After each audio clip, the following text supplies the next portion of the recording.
بسم الله الرحمن الرحيم الحمد لله رب العالمين والصلاة والسلام على سيد المرسلين وعلى آله وأصحابه أجمعين أما بعد وقد قال الله تبارك وتعالى في القرآن الكريم أعوذ بالله من الشيطان الرجيم بسم الله الرحمن الرحيم ولا تحسبن الله غافلا عما يعمل الظالمون إنما يؤخرهم بيوم تشخص فيه الأبصار صدق الله العليم وقال النبي صلى الله عليه وسلم لا تقتلوا شيخا ولا طفلا ولا صغيرا ولا امرأة ولا تغلوا إلى آخر الحديث أو كما قال عليه الصلاة والسلام. سبحانك لا علم لنا إلا ما علمتنا إنك أنت العليم الحكيم. اللهم انفعني بما علمتني وعلمني ما ينفعني ربي زدني علما. ربنا رب ارحمهما كما ربياني صغيرا. ربي أدخلني مدخل صدق وأخرجني مخرج صدق واجعلني من لدنك سلطانا نصيرا. اللهم صل على سيدنا محمد وعلى ال سيدنا محمد وبارك وسلم عليه يا اول الاولين ويا اخر الاخرين يا ذا القوة المتين ويا راحم المساكين ويا ارحم الراحمين. اللهم ارحمنا برحمتك يا ارحم الراحمين. எல்லா புகழும் அல்லாஹ் ஜல்ல ஷானஹு தஆலாவுக்கு உரித்தாகட்டுமாக. எனது உயிரில் மேலான ஹஸரத் ரசூலுல்லாஹி ஸல்லல்லாஹு அலைஹி வஸல்லம் அவர்களின் மீதும் அன்னவர்கள் அடிச்சுவட்டை சற்றும் அடிபடாமல் பின்பற்றிய உத்தம சத்திய சஹாபாக்கள், தாபீன்கள், தபா தாபீன்கள், நாதாக்கள், சுகதாக்கள், நல்லோர்கள், உலக முஸ்லிம்கள், குறிப்பாக நம் அனைவரின் மீதும் அல்லாஹ்வின் அன்பும் அருளும் என்றென்றும் நிலவட்டுமாக. ஆமீன். கணியத்துக்குரிய அல்லாஹ்வின் நல்லடியார்களே, கடந்த ஞாயிற்றுக்கிழமை பலஸ்தீனத்தில் உள்ள ரஃபா என்ற பகுதியிலே வான்வழி தாக்குதலில் ஏராளமான பாலஸ்தீனியர்கள் கொல்லப்பட்டும் காயம் ஏற்பட்டும் மிகப்பெரிய ஒரு பாதிப்புக்கு உள்ளடைந்தும் இருப்பதை நாம் அறிந்து வருகின்றோம். சமூக வலைதளங்களில் எல்லோரும் உற்று நோக்க வேண்டும் என்பதற்காக வேண்டிய ஒரு ஹேஷ்டேக் உருவாக்கப்பட்டது. ஆல் ஐஸ் ஆன் ரஃபா அப்படிங்கிற அந்த ஹேஷ்டேக் சமூக வலைதளங்களிலும் வாட்ஸ்அப்களில் நீங்கள் பார்த்திருப்பீர்கள். இந்த வாரம் ஜும்மாவுடைய தலைப்பு அதுதான், எல்லா கண்களும் ரஃபாவின் மீதுதான் என்ற தலைப்பின் கீழ் தான் நாம் ஒரு சில விஷயங்களை சிந்திக்க இருக்கிறோம். கடந்த ஞாயிற்றுக்கிழமை போர் வரம்புகளை மீறி இஸ்ரேல் அகதிகளாக பாதுகாப்பாக இருக்க வேண்டும் என்பதற்காக ஒதுங்கி கிடந்த மக்களை, அங்கே தங்கியிருந்த கூடாரங்களில் தங்கியிருந்த மக்களை வேண்டுமென்று திட்டமிட்டு வான்வழி தாக்குதலின் மூலமாக மிகப்பெரிய இழப்புகளை ஏற்படுத்தியிருக்கிறது இஸ்ரேல்.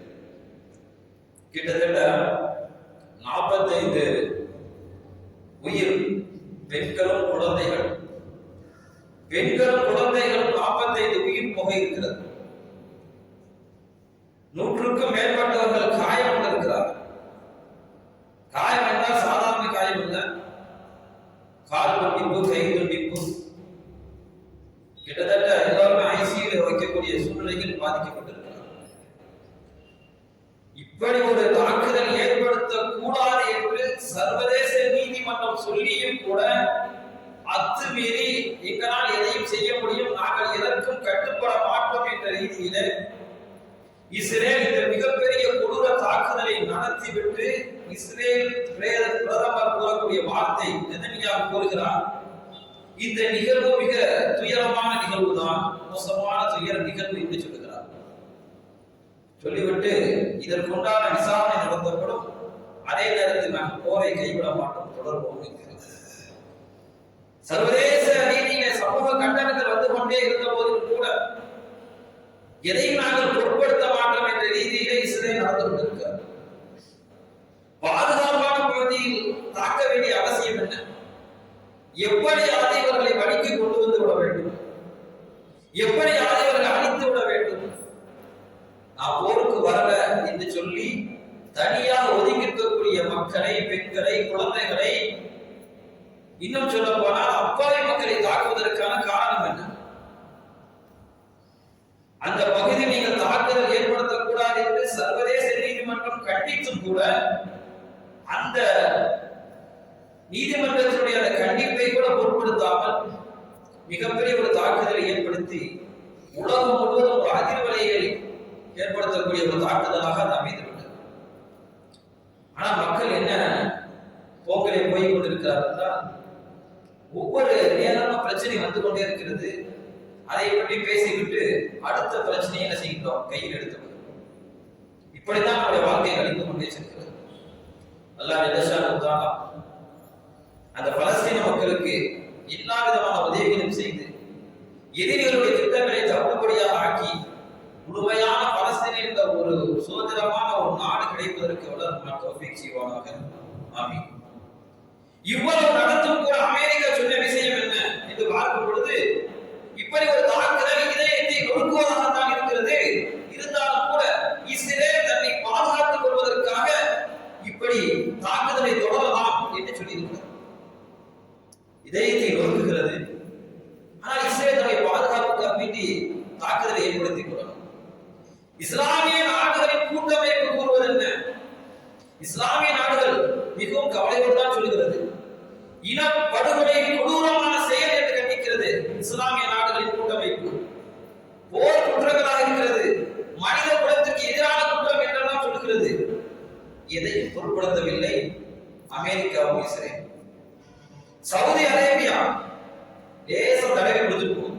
சவுதி அரேபியா அதாவது காசா மீதான இஸ்ரேலிய நடவடிக்கை நிறுத்த வேண்டும் என்று ஒரே ஒரு கோரிக்கையை மட்டும் சவுதி அரேபியா வைக்கிறது.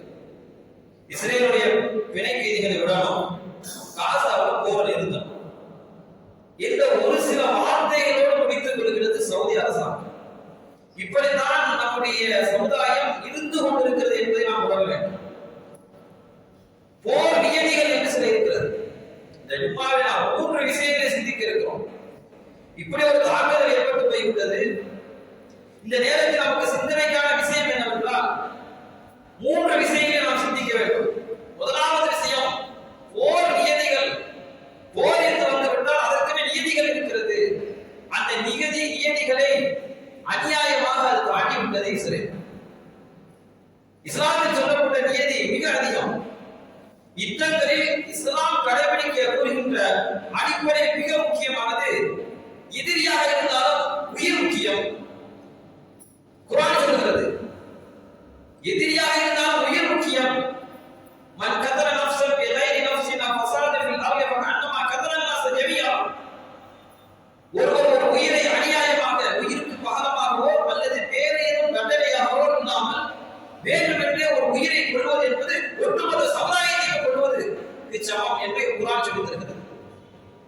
உயிரை அவ்வளவு தூரம் பாதுகாக்க சொல்லி வசனம் சொல்லித் தருகிறது. ஒருத்தரை கொன்றால் அந்த சமுதாயத்தை கொன்றவரை போடுவாங்க. அதே போல சம்பந்தம் இல்லாத சண்டை போடக்கூடாது. இஸ்லாம் சொல்லக்கூடிய போர் நியதி. யார் உங்களிடத்தில் போர் செய்ய வருகிறார்களோ அவரோட தான் சண்டை போடணும்.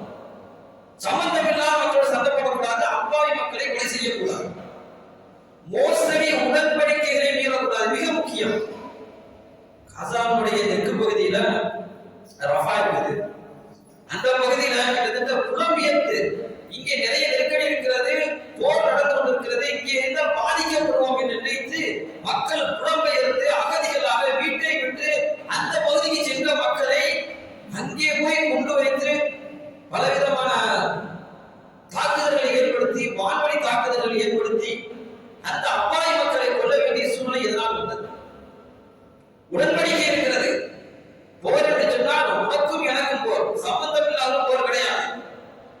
என்ன உடன்படிக்கையோ மீறக்கூடாது.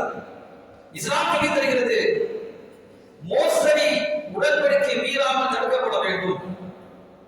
மோசடி ஏதாவது ஒப்பந்தம் செஞ்ச அப்படின்னா மோசடி செஞ்சிடக்கூடாது. அதே போன்று போர்க்காலங்களில் கூட இஸ்லாம் சொல்லக்கூடிய செய்தி என்ன தெரியுமா? பாதிப்புக்கு உள்ளானவர்களுக்கு நீங்கள் உதவி செய்யுங்கள். யாராவது பாதித்து துடிச்சு போயிருக்காங்க, உதவி செய்யுங்க. மார்க்கம் சொல்லி தருகிறது. இஸ்லாமிய இந்த வரையறை மிகச் சிறப்பாக அமல்படுத்தி காட்டியவர்கள் பெருமானார் ஸல்லல்லாஹு அலைஹி வஸல்லம்.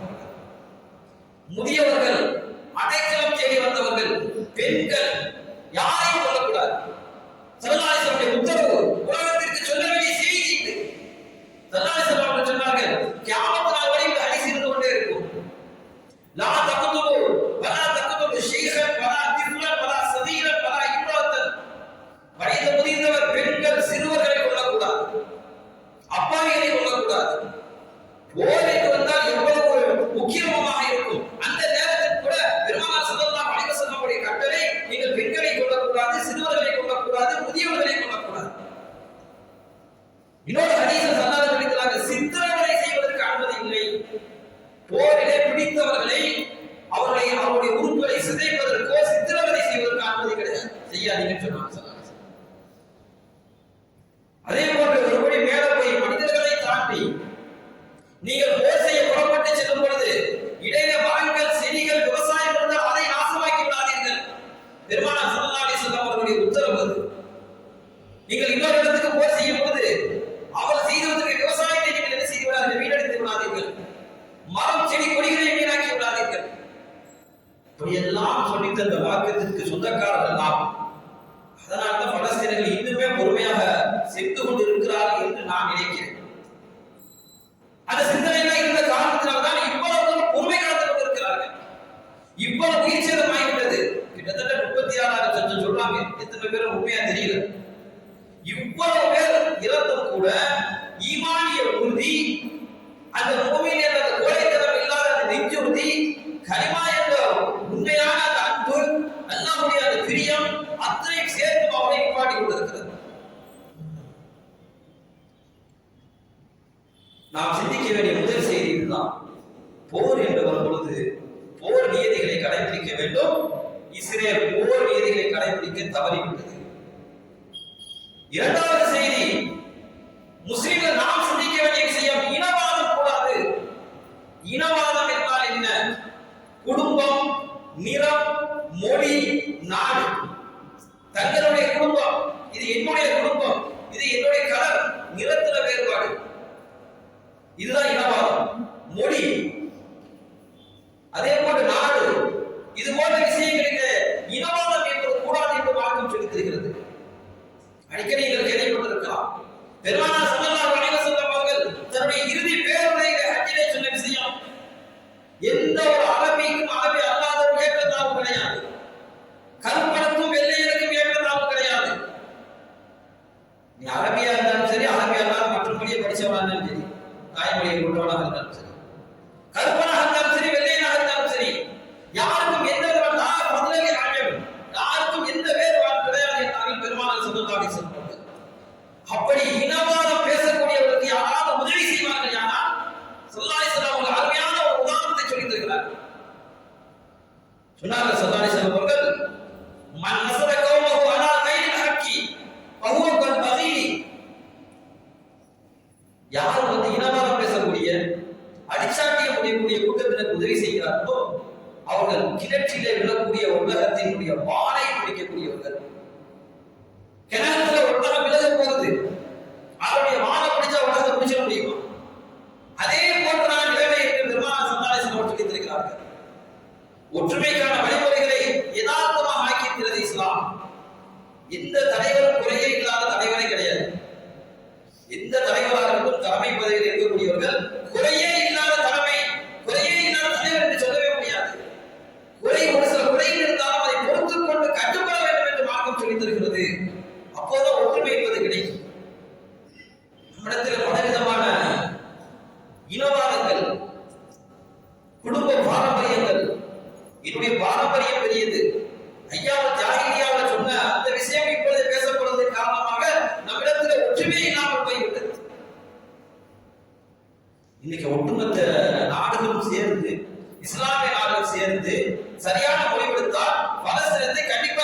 முடியும், காப்பாற்ற முடியும். ஆனால் சுயநலமும் தான் பெரியவன், என்னுடைய குடும்பம், என்னுடைய இனவாதம் தான் பெரியது, தேசியவாதத்தின் அடிப்படையில் நடந்து கொள்ளக்கூடிய சூழலை பார்க்கும் பொழுது எந்த காலத்திலும் நம்மை காப்பாற்றுவதற்கு யாரும் வர மாட்டார். இந்தியாவில் எவ்வளவு பிரச்சனை ஓடுகிறது, முஸ்லிம்கள் எவ்வளவு தாக்கப்பட்டுக் கொண்டிருக்கிறார்கள், இன்னும் பாதிக்கப்பட்டுக் கொண்டிருக்கிறார்கள். இதுவரைக்கும் சவுதி அரசாங்கமோ வளைகுடா நாடுகளோ நம்மை பற்றி சிந்தித்திருக்கிறார்கள் சொன்னால் மிகவும் குறைவு. இந்த ஒரு அறிக்கையை வெளியிட்டது அவ்வளவு நாம் பாதிக்கப்பட்டிருக்கோம். ஸல்லல்லாஹு அலைஹி வஸல்லம் அவர்கள் ஒற்றுமைக்காக எவ்வளவு வழிமுறைகளை சொல்லிக் கொடுத்தார்கள். நாம் ஒவ்வொருவரும் மனதிலே பதிய வைக்க வேண்டிய செய்தி என்ன தெரியுமா? சமுதாயத்தில் நமக்கே ஒரு பங்கு இருக்கிறது, பொறுப்பு இருக்கிறது, கூட்டு பங்கு. சமுதாயத்தில் நமக்கே ஒரு கூட்டு பொறுப்பு இருக்கிறது. அதுக்கு பேரு இமாம்களுடைய கருத்துல சொல்றாங்க ஃபர்ல கிஃபாயா. ஒரு ஜனாசா மையத்தனமா எல்லாரும் சேர்ந்து அடக்கம் செய்யணும். எல்லாருமே கடமை அது. யாராவது 4 பேர் செஞ்சிட்டாங்கன்னா எல்லாருமே கடமைக்கு போயிடும். அது மாதிரி கூட்டு பொறுப்பு என்பது இருக்கிறது. ஒவ்வொருத்தரும் தனிப்பட்ட முறையில் சரியான முறை நடக்கும் பொழுதுதான் அந்த கூட்டு பொறுப்பை சரியாக செய்ய முடியும். அதாவது யாராவது ஒருவர் செய்யக்கூடிய தவறு ஒட்டுமொத்த சமுதாயத்தை பாதிச்சு விளக்குவதென்றால், யார் ஒருவர் செய்யக்கூடிய தவறு ஒட்டுமொத்த சமுதாயத்தை பாதித்து விடுகிறது. பெருமானார் ஸல்லல்லாஹு அலைஹி வஸல்லம் அவர்கள் இதை கடுமையாக கண்டித்திருக்கிறார்கள். நாம் தனிப்பட்டு செய்யக்கூடிய ஒரு தவறு இருக்கிறது, சமுதாயத்தை பாதிச்சு. பத்ருடைய யுத்தம் ஹிஜ்ரி 2ஆம் ஆண்டு ரமலானுடைய மாதத்திலே 17ஆம் நோன்பு அன்று நடக்கிறது. குறைவான படை, மிகப்பெரிய வெற்றியை அல்லாஹ் கொடுத்தார். சிறு குழந்தையை பெற்றார் கூட சொல்லும் பத்ருடைய யுத்தம் அருமையான வெற்றி. பிறகு அடுத்த ஆண்டு ஹிஜ்ரி 3ஆம் ஆண்டு நடக்கிறது உஹதுடைய யுத்தம். உஹதுடைய யுத்தத்தில் ஆரம்பத்திலே வெற்றி கிடைத்தது, பிறகு வெற்றி கைநழுவி போனது. காரணம் என்ன? வரலாற்றை நீங்கள் படித்திருப்பீர்கள். ஒரு சில பேர் செய்த சிறிய தவறு ஒட்டுமொத்த சமுதாயத்தை பாதித்திருக்கிறது. உஹதுடைய யுத்தத்தில் பெருமானார் ஸல்லல்லாஹு அலைஹி வஸல்லம் அவர்கள் உஹதுடைய யுத்தத்திலே சில நபர்களை நீங்க மலை கணவாயிரம் பாதுகாப்பாக நிப்பாட்டிருந்தாங்க. இங்கதான் நிச்சயம் மலை கணவாயிரம் பாதுகாப்புக்காக நிப்பாட்டிருந்தாங்க. இங்க கொஞ்சம் வெற்றி கிடைக்கிற மாதிரி தெரிஞ்ச உடனே அங்கே நின்றவர்கள் பெருமானார் ஸல்லல்லாஹு அலைஹி வஸல்லம் அவர்களுடைய உத்தரவு அல்லாமலே கீழே இறங்கி விட்டார். ஸல்லல்லாஹு அலைஹி வஸல்லம் நிப்பாட்ட இடத்துல நிக்கல, இறங்கி வந்துட்டாங்க உஹதுடைய யுத்தத்துல. அதன் காரணமாக ஏற்பட்ட தோல்வி இருக்கிறது சாதாரண தோல்வி கிடையாது. உஹதுடைய யுத்தத்தில் ஆரம்பத்தில் கிடைத்த வெற்றி அது முழுமையாக ருசிக்க முடியாமல் மிகப்பெரிய பின்னடைவை சந்தித்தது. உஹதுடைய யுத்தம் சுமார் 70 சஹாபாக்கள் ஷஹீதானார்கள்.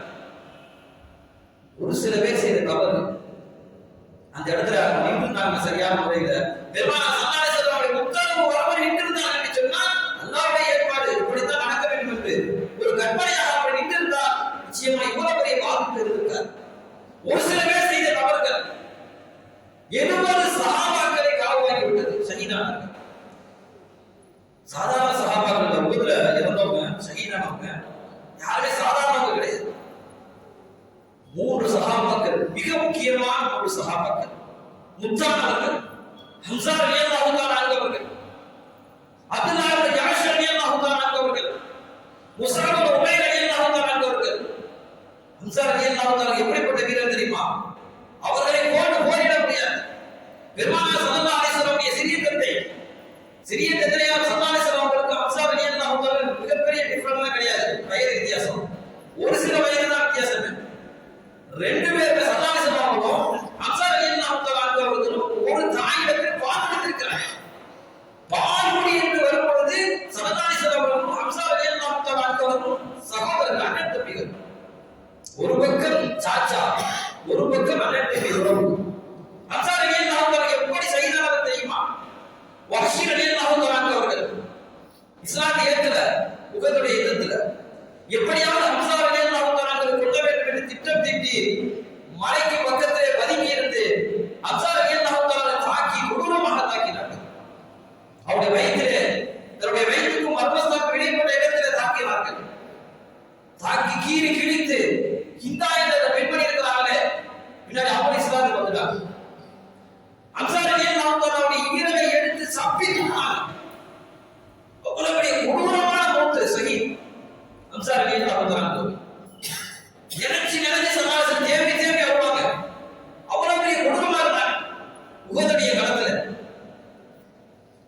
தம்பியாக இருந்த ஹம்சா ரலியல்லாஹு தஆலா அவர்கள் ஸல்லல்லாஹு அலைஹி வஸல்லம் அவர்களை விட்டு போய்விட்டார்கள் உஹதுடைய யுத்தத்தில். அப்துல்லாஹ் இப்னு ஜஹஷ் ரலியல்லாஹு தஆலா அவர்கள் பெருமானார் ஸல்லல்லாஹு அலைஹி வஸல்லம் அவருடைய மைத்துனர் ஸைனப் ரலியல்லாஹு தஆலா அவருடைய சகோதரர். அவருடைய உடல் எப்படி இருக்கு தெரியுமா? காது மூக்கெல்லாம் அறுத்து தனியா ஒரு கயிறுல கட்டி தூக்கி போடுங்க. அவ்வளவு பெரிய வெளியே ஏன்னா பதில் அவங்க தோல்வியை தருவதனால உகதுல எல்லாரும் யாரெல்லாம் காரணமாக இருந்தாங்களோ எல்லாரும் என்ன செய்யணும்? ஒட்டுமொத்தமாக கருவறுக்க வேண்டும். முஸாப் உமைர் மிகப்பெரிய வரலாற்றுக்கு சொந்தக்கார சஹாபி, மக்காவிலே மிகப்பெரிய பணக்காரர் முஸாப் உமைர் ரலியல்லாஹு தஆலா அவர்கள். அவருடைய கடைசி நேரம் உகதிலே ஷஹீதானதுக்கு பிறகு நடந்த நிகழ்வு என்ன தெரியுமா? உம்மத் இன்றும் நினைத்து நினைத்து அழக்கூடிய விஷயம். முஸாப் உமைர் ரலியல்லாஹு தஆலா அவர்களுக்கு கஃபத்துணி பத்தவில்லை. தலைப்படுத்தினால் கால் தெரிகிறது, கால் பொருத்தினால் தலை தெரிகிறது. மக்காவிலே மிகப்பெரிய பணக்கார சஹாபி. இன்றும் சொல்லி சொல்லி அழுகை வரக்கூடிய வேதனை வரக்கூடிய ஒரு செய்தி. இத்தனை இறப்புகளுக்கும் காரணம் அல்லாஹ்வுடைய நாட்டப்படி நடந்தது. இருந்தாலும் கூட அந்த கணவாயில பெருமானார் ஸல்லல்லாஹு அலைஹி வஸல்லம் நிப்பாட்டி விட்ட அந்த வீரர்கள் ஸல்லல்லாஹு அலைஹி வஸல்லம் உத்தரவுக்கு வராமல் அவர்கள் அந்த இடத்தை விட்டு கிளம்பியதுதான் மிகப்பெரிய காரணமாக வரலாற்றை சொல்கிறார்கள். அவர் நாம் மனதிலே பதிய வைக்க வேண்டிய செய்தி என்னவென்றால், நமக்கு தனிப்பட்ட பொறுப்பு என்று இருக்கிறது. ஒவ்வொருத்தருக்கும் பொறுப்பு இருக்கிறது. நாம் செய்யக்கூடிய ஒரு வேலை ஒட்டுமொத்த சமுதாயத்தையும் பாதித்துவிடும். நாம் செய்யக்கூடிய ஒரு நல்ல விஷயம் எப்படி நம்முடைய சமுதாயத்துக்கு உயர்வை தேடி தருகிறதோ, நாம் செய்யக்கூடிய ஒரு சில தீமைகள் தவறுகள் நம்முடைய சமுதாயத்தை கீழே தள்ளிவிடும் என்பதுதான் இந்த உபதேசத்தின் மூலமாக அல்லாஹ் ஜல்லஷானஹு நமக்கு சொல்லி காட்டுகிறார். மூன்றாவது விஷயம், தேசியவாதம் கூடாது. தேசியவாதத்தினால் அரபு தேசியவாதம் என்ற சவுதியாக இருக்கட்டும், மலைகுடா நாடுகளாக இருக்கட்டும், இன்றைய முஸ்லிமுடைய மிகப்பெரிய வீழ்ச்சிக்கு காரணமே தேசியவாதம் தான். நேசனிசம், தேசியவாதம் என்ற சிந்தனை இருக்கிறதே, ஒரு பகுதி வாழ்கிற மக்களை அந்த பகுதி மக்கள் தான் சிறந்தவர்கள் என்று நினைத்துக் கொள்வது. ஹிட்லர் என்ன சொன்னான்? ஜெர்மானியர்கள் உன்னதமானவர்கள், ஜெர்மானியர்கள் மட்டும்தான் சிறந்தவர்கள், மற்ற யாரும் உலகத்தில் இருக்கவே கூடாது, எல்லாத்தையும் சொல்லுங்கள். இன்னைக்கு சவுதி அரசாங்கமாக இருக்கட்டும், இன்னைக்கு எவ்வளவு மோசமாக ஆகிவிட்டது என்று சொன்னால், கலாச்சார சீரழிவுகளை ஏற்படுத்தி எந்த விதமான ஒற்றுமையை வரவிடாமல் தடுக்கக்கூடிய அந்த சூழ்ச்சியை அமெரிக்கர்களும் பிரிட்டனியர்களும் செய்து கொண்டிருக்கிறார்கள். அதற்கு முழு ஒத்துழைப்போடு சவுதி அரசாங்கமும் மலைகுடா நாடுகளும் சென்று கொண்டே இருக்கிறது. கத்தாரை தவிர மற்ற எந்த நாடுகளும் இஸ்ரேலோட பிரச்சனை மிகப்பெரிய அளவில் என்ன செய்யற உள்ள நுழையலாம். கத்தார் இருக்கிறது, அங்கேதான் அமெரிக்க ராணுவ தளத்துல மிகப்பெரிய தளம் இருக்குது, மிகப்பெரிய படையை அங்கேதான் வச்சிருக்காங்க. இருந்தாலும் கூட கத்தார் இருந்த அளவுக்கு சவுதி அரேபியாவோ மலைகுடா நாடுகளை இருக்கவில்லை. எப்படி தெரியுமா? போற போக்குல ஒரு சமாதானத்துக்கு என்ன செஞ்கிறது, ஒரு ஏதாவது அறிக்கை விடணும் அப்படிங்கிறத விட்டுறது. இவ்வளவு உயிர்ச்சேதம் நடைபெற்றிருக்கிறது. உலகம் முழுவதும் பெரிய கொந்தளிப்பை ஏற்படுத்தக்கூடிய இந்த ரஃபாவுடைய தாக்கம் நடைபெற்றிருக்கிறது. சவுதி அரசாங்கம் பெரும்பாலே ஒரே ஒரு அறிக்கை மட்டும்தான். 57 நாடுகள் இருக்கிறது. இந்த 57 நாடு அரசியல் விமர்சகர்கள் என்று சொல்கிறார். இந்த 57 நாடுகள் ஒன்று சேர்ந்து இஸ்ரேலை எதிர்க்குமையானால் நிச்சயமாக பாலஸ்தீனத்துக்கு வழிகளைத்து விடும். ஒவ்வொருத்தரும் சுயநலம் எங்கிருந்து ஆரம்பிக்கிறது தெரியுமா? நம்ம கிட்ட இருந்து ஆரம்பிக்குது. சமுதாயத்தில் ஏதாவது ஒரு பிரச்சனை, நான் போக மாட்டேன், எனக்கு தேவையில்லை. ஏதாவது ஒரு தவறு நடக்குது, தீமை நடக்குது, தன்னுடைய சகோதரன் பாதிக்கப்படுகிறான், நான் போக மாட்டேன். ரொம்ப அழுத்தம் கொடுத்தால் சரி சரி கொடுப்பான் அப்படின்னு சொல்லிட்டு ஒதுக்கிடுவேன். சுயநல போக்கு.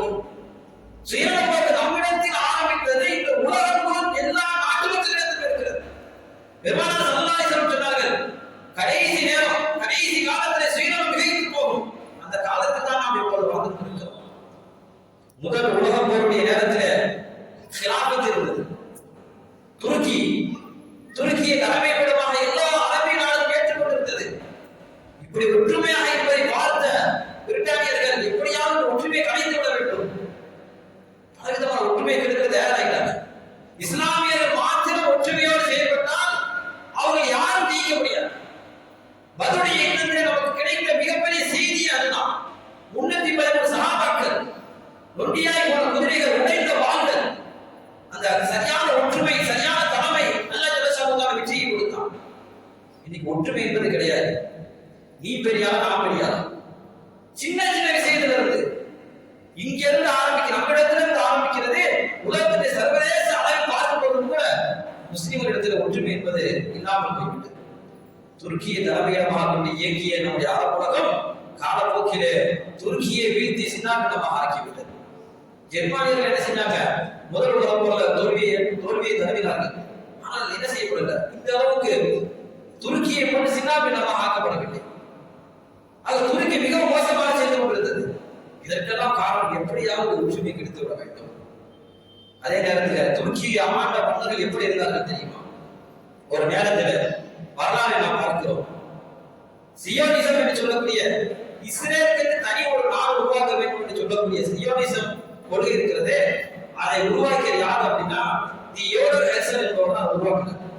ஆனா அவர் உயிரோடு இருக்கக்கூடிய காலம் வரை இஸ்ரேல் ஒரு நாடாக பிரிக்கப்பட்டது.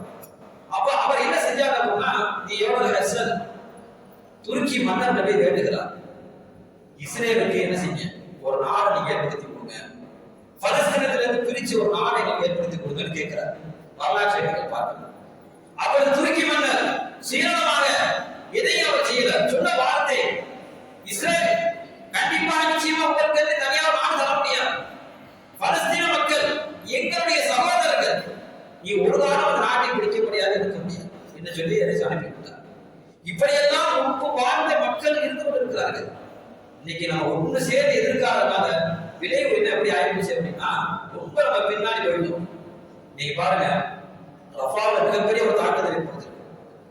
குழந்தைகள், நம்முடைய குழந்தைகள் எப்படி நம்ம கொஞ்சி விடாம, நம்முடைய மனைவி மக்கள் எப்படி நம்ம பார்த்துக்கணும், ஒரு நிமிஷம் நம்ம சிந்திச்சுப்போம். அகதிகளாக போர் பதற்றத்தை தாண்டி அவர் ஒரு இடத்துல இருக்கும்போது அங்கேயும் வந்து குண்டுகளை வைத்து அங்கேயும் தாக்குதல்களை ஏற்படுத்தி மிகப்பெரிய ஒரு உயிர் சேதத்தை ஏற்படுத்தியிருக்கிறார்கள். இந்த வீடியோலாம் பார்க்கும்போது ரொம்ப கவலையா இருக்கு. ஒரு பதாகை இருக்கிறது, குவைத் முகாம் அப்படின்னு சொல்லிட்டு ஒரு பதாகை இருக்கிறது. அந்த கட்டடத்தை பார்த்து அப்படியே தீப்பற்றி எரிந்து கொண்டு இருக்கிறது, அப்படியே எரியுது, உலகத்துக்கெல்லாம் அப்படியே துண்டாக போய் கொண்டிருக்கிறது. அங்க இருக்கக்கூடிய மருத்துவ சட்டம் சொல்கிறார்கள் 28 உடல்களை தேடி கண்டுபிடிச்சிட்டோம், பாக்கி உடல்களை தேடி கண்டுபிடிக்க முடியல, செதஞ்சு சின்னாபின்னமா போச்சு, தீயில எரிஞ்சு போச்சு. இவ்வளவு தாக்குதலை நம்ம சமுதாயம் வேடிக்கை பார்த்து கொண்டிருக்கிறது. அவர்களுக்காக கடைசி விஷயம் ஈமான் கடைசி தர நினைத்து கவலைப்படுவதற்கு கூட நாமும் தயாராக. ஏதோ இப்போ அந்தந்த நேரத்தில் வரக்கூடிய அந்த செய்தி நம்ம ஜும்மாவை ஞாபகப்படுத்துறோம். ஜும்மாவுக்கு கூட நம்ம மறந்துடும். மிகப்பெரிய ஒரு பின்னடைவு காரணமே முஸ்லிம் சமுதாயத்தின் பின்னடைவு காரணமே பாதிக்கப்படுற மாதிரி யோசிக்கிறோம், அதுக்கப்புறம் மறந்துடும். அல்லாஹ் ஜல்லஷானஹு தஆலா அவன் மட்டும்தான் இதற்கு தீர்வு.